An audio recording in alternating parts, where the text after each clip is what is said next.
उद्देश्य है? आज मुजफ्फरपुर जिला में जो ट्रक ऑनर एसोसिएशन का बैठक किया गया है, इसका मुख्य उद्देश्य है पुलिस का जो अवैध वसूली है और माइनिंग एक्ट के खिलाफ जो हम लोग का मुकदमा है, उस पर हम लोग विचार विमर्श के लिए बैठक आयोजित किए थे, जिसमें पूरे संपूर्ण बिहार के ट्रक मालिक और मुजफ्फरपुर के तमाम ट्रक मालिक आज उपस्थित हुए हैं। मीटिंग का मुख्य उद्देश्य था जो हम लोग का गाड़ी जो बालू में चल रहा है, गिट्टी में चल रहा है, जब गाड़ी हम लोग का रेवा पुल पार करता है तो चालान फेल कर जाता है। उसके बाद पुलिस के द्वारा अवैध वसूली किया जाता है। इसमें कुछ वरीय पुलिस पदाधिकारी की भी संलिप्तता है, जिनके खिलाफ हम लोग साक्ष्य जमा कर रहे हैं।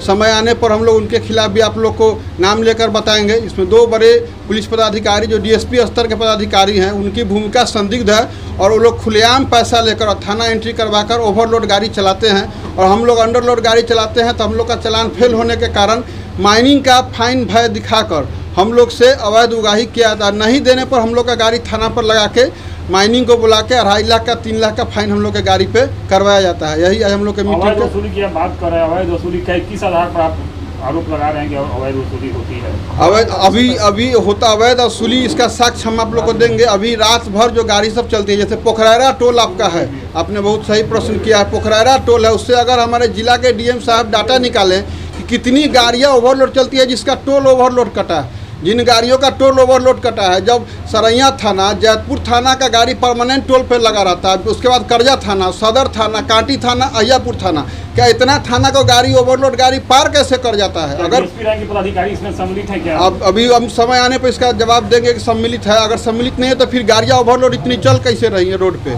खुलेआम ओवरलोड जो चल रहा है, क्यों चल रहा है? पुलिस खुलेआम पैसा लेकर गाड़ियों को ओवरलोड चलवा रही है और पुलिस की भूमिका इसमें बहुत संदिग्ध है। बताया जाता है कि ट्रक वाले जितने भी ओनर है वो सब फेल कर चुके हैं, क्या कारण है? कोरोना काल के बाद जब ट्रक का फिर से हम लोग ट्रक का परिचालन शुरू किए, इसे तक कोरोना का मार हम लोग पर था, उसके बाद हम लोग ट्रक का परिचालन शुरू किए। उस परिचालन में बहुत सारी कठिनाइयाँ आई। फाइनेंसर के द्वारा बहुत किस्त गिरने के कारण हम लोग को गाड़ियों को खींच ले गया। उसके बाद बिहार सरकार की खनन नीति इतनी गलत है, इस कारण लगभग ट्रक मालिक हम लोग फेल कर चुके हैं। फेल होने के कगार पर क्या है, फेल कर गए हैं सरकार की दोहरी नीति के कारण। क्या पर्चा हो गया आपका? ऋषि मिश्रा, महासचिव मुजफ्फरपुर जिला ट्रक ऑनर एसोसिएशन। दोहरी के बैठक के बारे में आज की बैठक का मुख्य कारण बिहार में पुलिसों का जुल्म, माइनिंग एक्ट के कुरीतियों जो सरकार ऑर्डिनेंस लागू किया है, उसमें 2 लाख रुपया 5 किलो फाइन होने पर भी 2 लाख रुपया रखा है, जो बिल्कुल अवैध है। बालू मुझे नाप के दिया जाता है और फाइन तौल के लिया जाता है। इसमें भी बहुत सारी अनियमितताएं हैं। जितना भी पुल और पुलिया टूटता है वो तमाम जवाबदेही ओवरलोड गाड़ियों के ऊपर देता है, जबकि बात सत्य है कि वो पुल और पुलिया बनाने में जो गुणवत्ता होना चाहिए उसमें 50 से 60% की चोरी होता है और उसके कारण वो पुल टूटता है। मैं कहीं दोषी नहीं हूँ। जहाँ तक माइनिंग का सवाल है, माइनिंग में जो 2 लाख फाइन ही नहीं है, बल्कि 24 घंटा का टाइम मुझे दिया जाता है, जबकि मुझको भागलपुर टपते टपते ही हमको 24 घंटा का टाइम लग जाता है। चाहे वो जाम का सवाल हो, चाहे गाड़ी ब्रेकडाउन का हो या नो एंट्री का सवाल हो।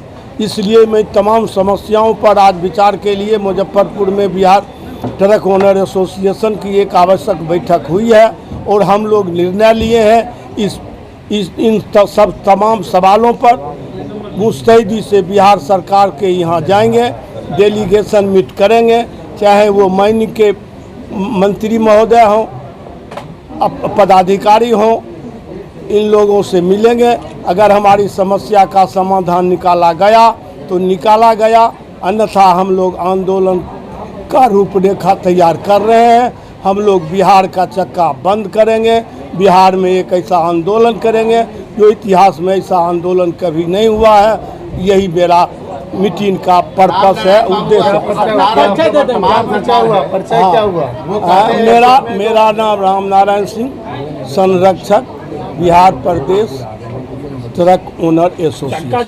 बैठक में मुख्य क्या मांग है, क्या निर्णय लिया गया? हम लोगों का बैठक बिहार ट्रक ऑनर एसोसिएशन के बैनर तले आज हुआ है, जिसके मेन उद्देश्य यह है कि हम लोगों को सरकार के द्वारा या कोई भी यहाँ पार्किंग की व्यवस्था नहीं कराई गई है, लेकिन हम लोगों के गाड़ी से रोज़ भगवानपुर से लेकर और सुधा डेयरी तक जो हम लोगों का ट्रक खड़ा रहता है अवैध पार्किंग के नाम पर 10,000, 20,000, 25,000, 50,000 तक फाइन काट दिया जा रहा है। रोज़ 50 से 100 गाड़ी का चालान काट दिया जा रहा है। और दूसरा कि जब हम लोग का गाड़ी कोइलवर से या भागलपुर से गिट्टी बालू लोड करके चलती है तो यहाँ आते आते 1-2 दिन लग जाता है। नो एंट्री की समस्या, जाम की समस्या को देखते हुए हमारी गाड़ी लेट हो जाती है। और इसके बाद जब हमारी गाड़ी मुजफ्फरपुर ज़िला में एंट्री लेती है तो जैसे ही अंदर मुजफ्फरपुर ज़िला आने के बाद उस गाड़ी को पुलिस के द्वारा रोका जाता है और चालान दिखाने का बात कहा जाता है। जब हमारे ड्राइवर के द्वारा चालान दिखाया जाता है तो वो चालान 2 दिन समय हो गया रहता है और चालान उसको फेल माना जाता है। जिस चालान फेल के नाम पर पुलिस 500, 1,000 मांगती है, अगर ड्राइवर मेरा देने में आनाकानी करता है तो बड़े पदाधिकारियों द्वारा 50,000, 1 लाख रुपए तक का मांग किया जाता है। अगर उस मांग को मेरे ट्रक मालिक नहीं दे पाते हैं तो हमारे गाड़ियों को थाने में लगा दिया जाता है और थाना में लगाने के बाद 3-4 लाख का माइनिंग और डीटीओ के द्वारा फाइन करा दिया जाता है, जिसके कारण हमारे मुजफ्फरपुर ज़िला में जो 10,000 ट्रक ऑनर थे आज घटकर उनकी संख्या 1,000-2,000 हो गई है। सारे लोगों का, बहुत लोगों का ट्रक बिक गया, बहुत लोगों का ट्रक फाइनेंसर के द्वारा खींच लिया गया, जिसके कारण हम लोग बैठक रखे हैं। अगर सरकार हमारी बातों को नहीं सुनती है तो हम लोग अभी तो कोर्ट में गए हैं, कोर्ट में भी मेरी बातों को नहीं सुना गया तो हम लोग संगठन को एकजुट करके बिहार में चक्का जाम करेंगे और इस चक्का जाम को हम लोग सफल बनाने का काम करेंगे। सरकार यह अगर सोच रही है कि हम लोग सिर्फ ट्रक मालिक ही एक है तो ऐसा नहीं है। हमारे साथ बहुत बड़ी संख्या में लेबर यूनियन के भी सदस्य जुड़े हुए हैं, बहुत से मोटर दुकानदार हैं, बहुत से मोटर मिस्त्री हैं, टायर मिस्त्री हैं जो हम लोग के साथ खड़ा है। हम लोग की ट्रक नहीं चलने से आज वो अभी भुखमरी के कगार पर आ चुके हैं। मेरा परिचय, मैं दिवाकर शर्मा, मुजफ्फरपुर जिला ट्रक ऑनर एसोसिएशन का अध्यक्ष।